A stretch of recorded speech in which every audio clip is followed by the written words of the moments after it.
हे रंग खेळणे किंवा रंगपंचमी याचा सगळ्यात महत्त्वाचा संबंध येतो तो आपल्या स्किनशी, कारण स्किनलाच आपण कलर हा लावले जातो. आत्ताच सांगितल्याप्रमाणे जे नैसर्गिक रंग आहे त्यांचा जास्तीत जास्त वापर करणं हे सगळ्यांसाठीच चांगलं ठरू शकतं.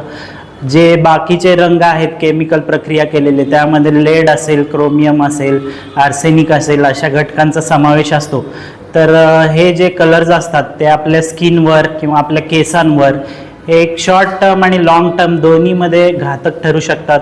तर शॉर्ट टर्म म्हणजे ॲलर्जी होणे, खाज येणे शरीराला, त्वचा लाल होणे किंवा केस कडक होणे, केस गळणे, हे शॉर्ट टर्म परिणाम होऊ शकतात. आणि लॉंग टर्म म्हणजे जर ते स्किनमध्ये ॲब्झॉर्ब झाले तर पुढे चालून एक क्रॉनिक ॲलर्जी किंवा जास्त दिवस चालणारी, दीर्घकाळ चालणारी ॲलर्जी, आर्टिकेरिया किंवा ज्याला आपण पिगमेंटरी डिसऑर्डर म्हणतो, म्हणजे काळे किंवा पांढरे डाग होणे कायमस्वरूपी, हे देखील याच्यातनं संभाव होऊ शकतो याचा.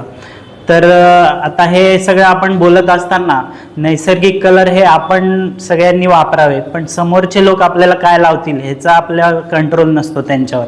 त्यामुळे आपण जी बेसिक काळजी आहे, जी स्किनची असेल किंवा केसांची असेल, ती सर्वांनी घ्यायला पाहिजे. तर सर्वात आधी म्हणजे सगळ्यांनी मॉइश्चरायझरचा उपयोग हा मुबलक प्रमाणात केला पाहिजे. जे तुमचा उघडा भाग आहे, स्किनचा, चेहरा आहे, मान आहे, हात आहेत किंवा पाय आहेत, यांना मॉइश्चरायझरचा मोठ्या प्रमाणावर उपयोग केला पाहिजे. मॉइश्चरायझर नसेल, साधं खोबरेल तेल असेल, तिळाचं तेल असेल, बदामाचं तेल असेल, हे पण घरगुती गोष्टींचा तुम्ही वापर करू शकता. मॉइश्चरायझर असेल तर लिक्विड पॅराफिन किंवा व्हाईट सॉफ्ट पॅराफिन याचा कंटेंट असलेल्या गोष्टींचा वापर तुम्ही केला पाहिजे. आपल्या त्वचेवर एक जाडसर लेअर म्हणजे थिक लेअर आपण लावला पाहिजे, जेणेकरून रंग जास्त ॲब्झॉर्ब होणार नाही.